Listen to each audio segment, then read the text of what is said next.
Ya, baik. Sebelumnya, Assalamualaikum warahmatullahi wabarakatuh. Waalaikumsalam warahmatullahi wabarakatuh. Selamat malam para pemirsa sekalian. Malam hari ini kembali lagi bersama saya Muhammad Nur Rahman. Saya pada malam hari ini sudah bersama salah satu narasumber kita, Mas Ade Risman. Gimana kabarnya Mas Ade Risman? Alhamdulillah, baik Mas. Sehat? Alhamdulillah. Sehat-sehat meriang. Iya, musim hujan jadi harus jaga-jaga kesehatan gitu ya. Iya. Baik, sebelumnya saya akan menyapa dulu para pemirsa sekalian yang ada di seluruh penjuru Indonesia, seluruh penjuru dunia ya dimanapun Anda berada. Terutamanya kepada Ibu Kaprodi Psikologi, Ibu Wanadia Kusumastuti, dan sekaligus dosen pembimbing mata kuliah Psikologi Islami dari Universitas Muhammadiyah Purworejo tentunya. Baik, berbincang-bincang dengan salah satu narasumber saya ini sebenarnya saya udah kenal cukup lama ya. Iya, udah lama. Tapi ya apa ya? Kayak saya punya aktivitas sendiri, Rutinitas beda. Iya. Pastinya. Kalau saya sih akrabnya ini manggilnya sebenarnya Mas Risman. Mau Mas Ade apa Mas Risman ini? Terserah, Mas Ade bisa, Mas Risman bisa. Ade Risman juga bisa. Oke. Kalau gitu saya panggil aja Mas Risman ya. Oke, siap. Oke, Mas Risman. Tapi usahanya Gimana? bakso kuah Mas Ade aja. Oh, berarti Mas Ade. Iya. Oke, siap Mas Ade Risman. Iya. Oke, Mas nggak Ade apa-apa, aja. Mas Ade. Jadi apa ya? Salah satu tujuan saya mengundang Mas Ade itu sebenarnya kesini karena saya tertarik gitu.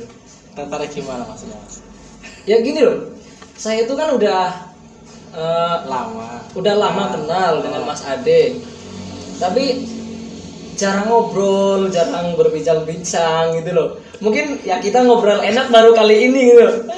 Jarang banget ngobrol, Mas. Jarang. Paling kita kalau ngobrol itu di acara yasinan atau apa gitu. Paling tahlilan benar, kayak ya. gitu. Jadi gini Mas, saya tertarik dengan apa sih ya? Kayak saya tahu lah gimana Mas Ade itu dulu kayak pernah berjualan waktu susah, sekarang seperti apa udah peningkatannya, dan ya itu yang membuat saya termotivasi mengundang ya Mas Ade ke sini gitu loh. Ya jadi malu, Mas. Saya ingin mendengar keluh kesah dari Mas Ade sebenarnya. Bukan keluh kesah ya. Motivasi buat saya terutamanya dan buat rekan-rekan semuanya dari yang program studi psikologi gitu. Ya. Singkat saja Mas Ade. Oke.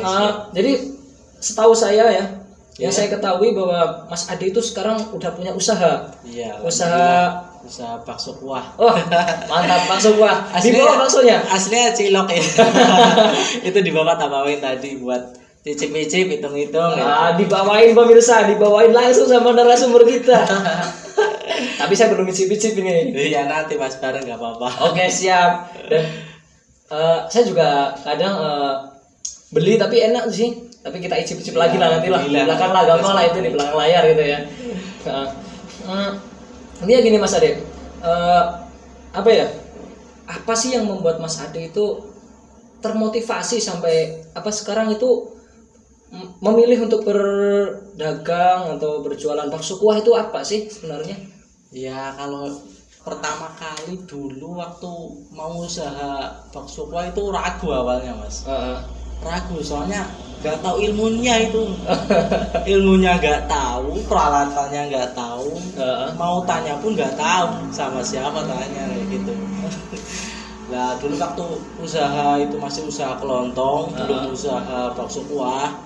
Jadi ada temanku itu yang jualan bakso kuah di dekat aku ya gitu.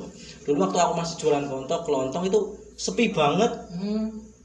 Kelontongan. Kelontong itu pecah belah. Oh. Nah kayak gitu. Bisa dijelasin mungkin barangkali teman-teman kita kurang paham dengan dari maksud kelontong itu seperti apa itu? Maksudnya pecah belah. Ada gelas, piring kayak gitu yang bisa pecah-pecah lah gitu. Iya, kalau istri kamu bisa dipecahin itu pecah belah. Yang penting hatinya nggak pecah ya. Oke. Bisa dilanjutin gimana Mas? Nah terus kan waktu lagi jualan kok dia laris kok aku sepi, padahal modalnya itu besar aku Mas dulu itu. Terus aku mikir, berarti ya namanya usaha itu nggak perlu modal besar, modal kecil pun juga bisa ya gitu. Berarti selagi kita bisa punya usaha, apapun itu nggak perlu harus modal besar, modal kecil pun bisa jadi buat usaha ya gitu. Berarti dari modal sedikit pun kita mampu untuk membuat suatu kreasi yang menjadi besar gitu ya. Tapi itu berlaku cuma buat kuliner. Kuliner. Sama lainnya nggak banyak sih hal-hal ya usaha lainnya yang modalnya cuma dikit. Tapi rata-rata kalau kuliner itu modalnya nggak gede-gede banget ya gitu. Bisa dikembangin gitu ya. Bisa dikembangin juga. Gitu. Nah kalau lainnya kan kayak pecah belah itu modalnya banyak, konveksi modalnya banyak. Kalau kuliner kan identiknya nggak banyak banget. Berarti kalau tadi aku ini loh Mas, tertarik dengan katanya aku lihat temanku kok bisa laris, bisa dagangannya itu rame, tapi aku kok enggak gitu loh. Tapi mau jualan bakso kuah udah ada basic atau enggak gitu loh, aku curiganya di situ sebenarnya. Itu belum ada sama sekali. Makanya sebelum usaha kita kenali dulu produknya, tanya dulu sama orang, belajar. Waktu itu aku langsung ikut jualan dulu, belajaran. Berarti ikut orang lain. Nah, iya, itu baru orang lain jualan, baru nanti terjun langsung. Ini dosa nggak ya nyolong ilmu ya? Bukan nyolong ilmu Mas, kita itu belajar. Belajar ya berarti ya. Tapi sama orangnya nggak dikasih tahu dikit-dikit lah, tapi nggak semua kayak gitu. Berarti bisa lah besok nanti saya buka kulineran ikut jualan dulu gitu ya. Ikut jalan dulu, nanti kalau udah bisa buka sendiri. Siap. Jadi terus dibalik semuanya itu yang mendorong tadi Mas ada untuk jualan. Sebenarnya motivasi terbesarnya apa sih kalau boleh tahu? Kalau motivasi terbesar itu dulu waktu sebelum punya usaha yang berhasil ini, aku cuma pikirnya kayak gini, aku ini maaf ya cuma lulusan SMP ya gitu, tapi gimana caranya aku bisa buat ya istilahnya bermanfaat lah sama orang lain, ya minimalnya itu buka lowongan usaha, lapangan pekerjaan buat orang-orang ya gitu. Iya benar sih. Nah terus aku mikir, apa usaha bakso kuah aja ya gitu. Nanti kan misalnya tambah rame, nanti bisa rekrut karyawan juga ya gitu. Ya alhamdulillah kesampaian, bisa rekrut karyawan gitu ya. Punya karyawan. Mantap udah punya karyawan. Ini ada yang menarik lagi nih Mas Ade sebenarnya. Tadi saya mengambil kutipan, ada kata-kata lulusan SMP gitu ya. Iya. Wah, saya insecure ini, minder ini. Saya lulusan SMA ini, MA saya. Gak punya karyawan dong Mas. Jenengan lulusan SMP punya karyawan gitu. Ya, dulu waktu lulusan SMP, waktu sebelum terjun ke dunia perdagangan, itu jadi karyawan dulu di tempatnya orang. Dulu malu banget Mas. Lainnya pada sekolah, aku kerja. Lainnya sekolah, aku kerja. Kerja apa Mas? Itu kerja di pertokoan kalau dulu. Iya. Berarti iya, dulu saya ingat. Jenengan itu pernah kerja di toko ya? Iya, di pertokoan itu. Iya benar. Lama ya. Tapi sembari kita kerja, kita ngambil ilmu perdagangan di situ. Berarti motivasinya punya semangat uang, terus ya? Juga apa? Jangan malu ya. Iya, selagi itu halal jangan malu. Benar banget. Apalagi untuk para penonton sekalian ya, terutamanya kita yang lulusan SMA, yang calon psikolog yang katanya nanti bakalan S1 psikolog itu harus insecure sama Mas Ade lulusan SMP punya karyawan, masa kita bisa aja S1 nggak punya karyawan, malu gitu. Iya. Nanti ya, kita bisa kalau contoh gitu. Tahu ya namanya usaha itu pertama kali kita harus nggak usah malu dulu ya. Rasa malu itu dihilangin dulu. Mau usaha ini, mau usaha itu, modal kecil, modal besar, nomor satu hilangin rasa malu kayak gitu. Nah kalau belum apa-apa kita udah malu, ya nggak gerak-gerak nanti. Iya sih benar. Baru berangkat sedikit malu. mau ke pasar malu, Malu. mau usaha buka lapak malu. Malu. Gimana nanti perkembangan usaha kita? Kamu ngapain ke pasar?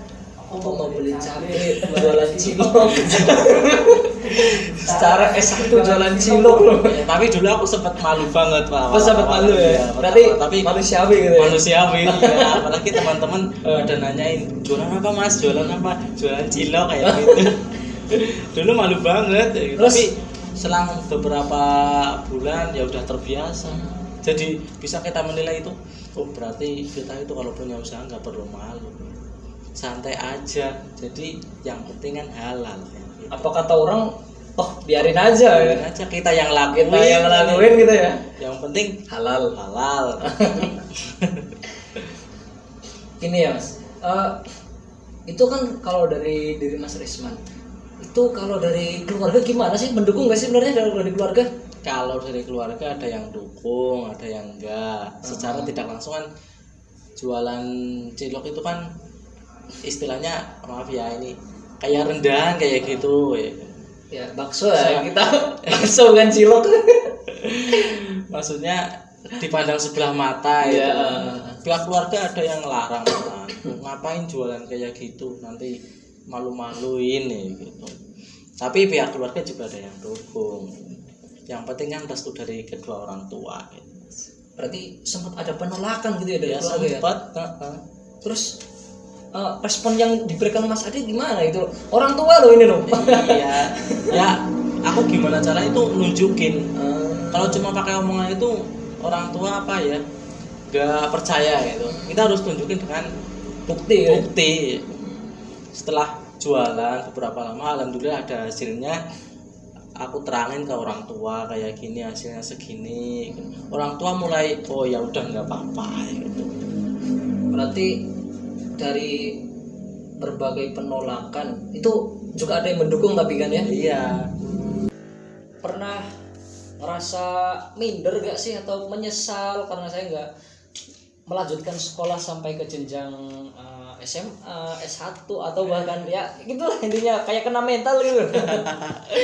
Kalau menyesal sih enggak, tapi ya kadang ada rasa malu kayak gitu, malu dikit. Aslinya ya banyak. Manusiawi gitu ya. Manusiawi lah ya, pada sekolah aku kerja sendiri. Tapi nanti kan lama-lama itu udah nggak malu lagi. Soalnya udah terbiasa adanya kayak gitu, mau gimana lagi. Jadi udah punya mental gitu ya dari Iya. kecil. Ya alhamdulillah Mentalnya sebelum udah punya terbentuk. usaha itu udah punya mental.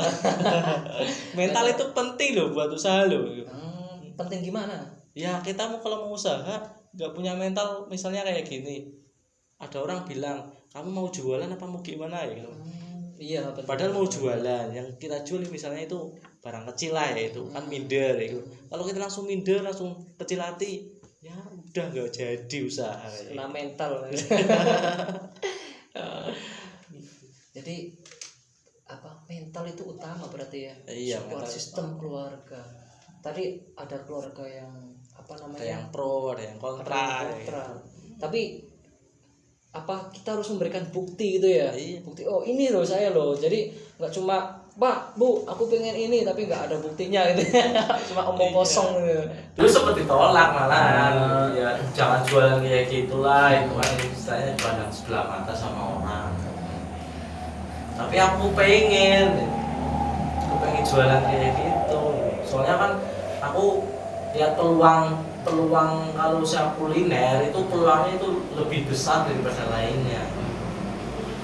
Yang namanya usaha kuliner ya, itu kalau kita bisa buat produk yang disukai sama orang, sama masyarakat, itu ada kebanggaan tersendiri.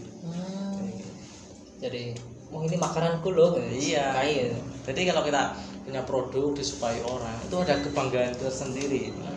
Apalagi kalau makanan kita bisa merakyat sampai sana sini tahu ya gitu Mas. Nggak cuma untuk kalangan orang-orang kaya gitu ya. Iya. Orang miskin bisa, orang kaya bisa, ya orang tengah bisa. Yang kurang mampu gitu lah ya. Ya. Yang kurang mampu juga terjangkau. Kalau menurut aku kayak gitu namanya usaha kuliner dibanding usaha-usaha lainnya.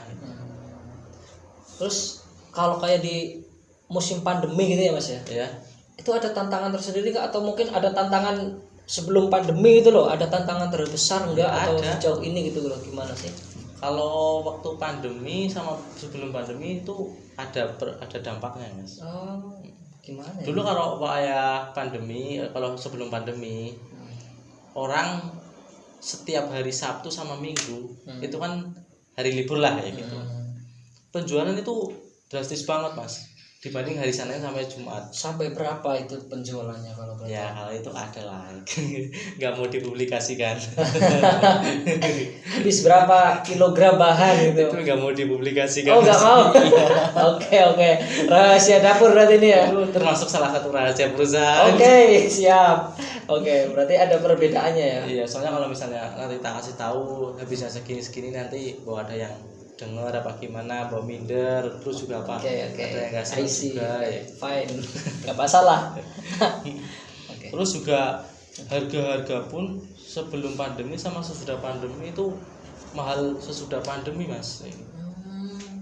Jadi yang tadinya buat modal segini jadi segini gitu. Ini mas, berarti yang penting kita sebagai pemuda itu jangan malu lah ya. Iya, kalau mau usaha itu Usaha. jangan malu satu. Yang penting kita nggak ngerugiin orang lain ya kawan, brother ya. Nggak ngerugiin orang lain, nggak cuma minta Pak Bu minta uang gitu. Iya. Lebih baik kita usaha mandiri, uang kita sendiri daripada itu enak loh kalau udah punya usaha itu enak loh. Syukur-syukur bisa bermanfaat buat orang lain itu lebih enak lagi. lebih ada kebanggaan sendiri. Iya, mungkin ya. kebanggaan tersendiri. Wah bisa menciptakan lapangan kerja. Ya cuma dikit-dikit kira-kira tapi kan setidaknya mengurangi pengangguran. Benar. Sesuai instruksi Bapak Presiden, ciptakan lapangan pekerjaan. Kerja gitu. Yang penting kerja. Kerja dan kerja gitu. Soal hasil nanti yang penting kita itu kerja. Yakin, punya mental gitu ya, iya. berani dulu. Terus tantangan demi tantangan itu dihadapinya dengan gimana cara Mas Ade menghadapinya? Ya, nomor itu satu itu ya sabar mas. Sabar. Ya namanya usaha itu pasti pasang surut. Tapi kan nggak selamanya surut terus, nggak selamanya pasang terus. Ya nanti kita itu harus sabar. Terus kita misalnya ada masalah itu kita cari masalahnya. Ya. Cari masalahnya kayak contohnya dulu pernah ya ini aku bikin bakso banyak ya itu nggak jadi mas. Itu gimana caranya? Permasalahannya itu baksonya dimakan itu nggak enak. Oh, Padahal bikinnya banyak banget. bahan atau gimana itu? Banyak yang salah. Banyak itu dari suppliernya itu banyak udah nggak layak lah. Tapi kan ya salahku juga kurang teliti gitu. Waktu jadi bakso itu udah banyak nggak jadi dimakan nggak enak. Terus gimana itu? Ya dibuang mau gimana lagi. Padahal ada berapa kilo itu? Ya banyak banget ya. Banyak. Itu yang buat bak nyuci ada 2 kali itu lebih. Berarti banyak banget ya. Banyak banget itu. Resiko ya. Resiko ya. Jangan takut. Namanya orang usaha kuliner itu resiko. Jangan takut ya. Iya, tapi jangan takut. Wah, ngeri. Nggak kapok juga gitu. Yang kita mau makan apa misalnya kita nggak jualan kan gitu. Bayangin ya teman-teman, 2 bak lebih. Wow. Terus waktu awalan usaha, waktu bikin bakso kan belum jadi-jadi. Itu kalau nggak laku pasti dibuang, banyak yang tetangga yang bilang kalau nggak laku ya dikasihkan aja sama tetangga ya gitu. Tapi kan aku mikirnya masa barang nggak enak dikasihkan ke tetangga ya. Iya benar Kan kasihan. Kalau kasih ke tetangga yang barang yang enak bakso yang enak lah minimalnya lah gitu. Masa yang udah nggak laku yang nggak enak. Tapi kan setelah sekian lama tanya-tanya sama temen sama saudara, berguru sana sini, alhamdulillah ketemu resep yang bisa buat kedepannya lah gitu. Jadi rasa itu tetap sama, konsisten kayak gini. Kalau baksonya aku ya kayak gini. Jadi orang nyicipin langsung tahu ini baksonya dia. Udah ciri khas gitu ya. Ciri khas. Yes. Dan maaf, resepnya itu tak rahasiakan ya. Ini yang mau saya tanyain sebenarnya, resep ini mau saya tanyain. Nggak tak publikasikan, soalnya itu termasuk rahasia perusahaan. Lah kalau itu udah semua dilakuin, jangan lupa sebelum bisa minta restu sama kedua orang tua kita. Minta restu, minta diampuni dosa-dosa kita. Minta kelancaran usaha kita. Itu salah satu aset buat kelancaran itu loh. Tiket buat kelancaran usaha kita itu orang tua, Mas. Orang tua. Doa orang tua itu mustajab banget. Kalau doa udah dapet, usaha udah jalan, jangan lupa sedekah. Wow. Iya. Sedekah itu buat istilahnya penolak bala, pelancar urusan, pokoknya semuanya ya baik-baik semua lah kalau insya Allah kalau ada sedekahnya. Ya, ini kan kayak sekarang udah mulai new normal, udah ya ini mulai normal lah ini ya. Iya. Walaupun ada kata Pak Menteri itu ada virus baru lagi Omicron gitu ya. Di tahun baru Amerika kayak gitu ya Mas. Iya, tapi ini ngomong-ngomong kita di sini udah protokol ya Mas ya. Kita Iya. udah vaksin berdua ya. Udah vaksin. 1 2 aman. Aman. Oke. Udah jaga jarak ya. Iya udah jaga jarak. Gak pakai masker nanti suaranya nggak jelas. Mohon maaf ya pemirsa ya. Kita nggak pakai masker nanti suaranya nggak jelas gitu ya. Oke, kita kembali ke topik lagi nih. Ngomong-ngomong tadi yang di COVID, walaupun di udah mulai normal, itu harganya itu Harganya masih atau penjualan itu gimana? Kalau penjualan sih standar biasa. Senin sampai Minggu rata-rata standar segitu ya. Jelang tahun baru ya Desember, meskipun sekarang baru tanggal 18-an lah. Udah mulai tahun baru tuh gimana untuk penjualan Mas? Kalau sekarang sih karena lagi musim hujan ya masih standar ya. Musim hujan Mungkin ya. besok kalau waktu mau tahun baru mungkin kalau terang ramai gitu ya. ramai. Tapi kalau musim hujan kayak gini ya standar-standar aja. Terus tantangan terbesarnya apa sih Mas sebenarnya? Kalau usaha seperti ini? Kalau tantangan usaha kuliner itu kalau tadi harga-harga lagi mahal itu kita itu gimana caranya rasa itu masih tetap sama. Rasa itu jadi ciri khas tersendiri produk kita ya gitu. Kualitas Ya. Kalau produk kita udah dipasarkan sama masyarakat udah diterima ya gitu, kita harus sebisa mungkin berusaha produk kita itu ya istilahnya itu ajik nggak berubah. Nggak ada perbedaan ya. Jadi orang makan punya kita itu langsung tahu oh ini punya dia ya. Jadi ciri khas tersendiri itu ada. Tapi penting kualitas atau kuantitas kalau gitu? Ya dua-duanya. Dua-duanya. Kuantitasnya juga dijaga, kualitasnya juga harus ya. Ada prinsip yang kuat. Nah, terus kita tadi bicara itu kalau sekarang ini tantangan itu kan luas kalau tadi. Sekarang kalau tantangan dari orang-orang terdekat seperti tetangga mungkin itu ada nggak sih? Kalau Teman. tetangga itu sih sama temennya dukung semua Mas. Ya kan kalau di desa kan wah tulan bakso kayak gimana gitu loh. Kalau tetangga responnya alhamdulillah baik, teman baik. Berarti nggak ada tantangan yang begitu Nggak gitu ada. ya. Nggak ada tantangan yang dalam penolakan nggak ada. Malah sekarang tetangga pada seneng. Ya alhamdulillah itu bisa buka pekerjaan lah buat kanan kiri, tetangga kanan kiri gitu. Jadinya yang tadinya nganggur bisa ikut kerja. Mantap. Punya karya bener yang ini. Aku ya alhamdulillah sekarang bisa dibantu sama anak-anak. Biasanya dulu sendiri, sekarang bisa dibantu. Kalau usahanya udah punya berapa cabang Mas sekarang Mas? Alhamdulillah baru 2, tapi ini rencana mau buka 2 lagi. Wah mantap. Mau bukan 2 lagi. Besok saya ikut di cabang yang selanjutnya ya. Pokoknya tidak ada unsur yang disengaja dari kita apabila itu menyinggung perasaan dari pemirsa sekalian ya. Baik dari pribadi atau instansi tidak ada unsur menyinggung ke situ. Kita yang berbincang-bincang santai tentang motivasi hidup. Nah, motivasi hidup dari Mas Ade Yang pasti ini berusaha diambil hikmah baiknya lah. Untuk kita semua terutama generasi muda, generasi Z bukan milenial lagi kita. Generasi Z gitu ya. Kita harus semangat, jangan pada menyerah dengan berwirausaha akhirnya. Terima kasih Mas Ade Ya, untuk acara malam hari ini. sama-sama makasih Mas. Jangan bosan-bosan ya. Kita lanjut lagi next time. Oke, siap. Ya. Baik teman-teman, sekian dari saya. Banyak kurang lebihnya mohon maaf. Terima kasih kepada seluruh penonton, kepada Ibu Kaprodi Psikologi, Ibu Warno Japri Mastuti, dan seluruh rekan-rekan semuanya pokoknya ya. Sekian, assalamualaikum warahmatullahi wabarakatuh. Waalaikumsalam.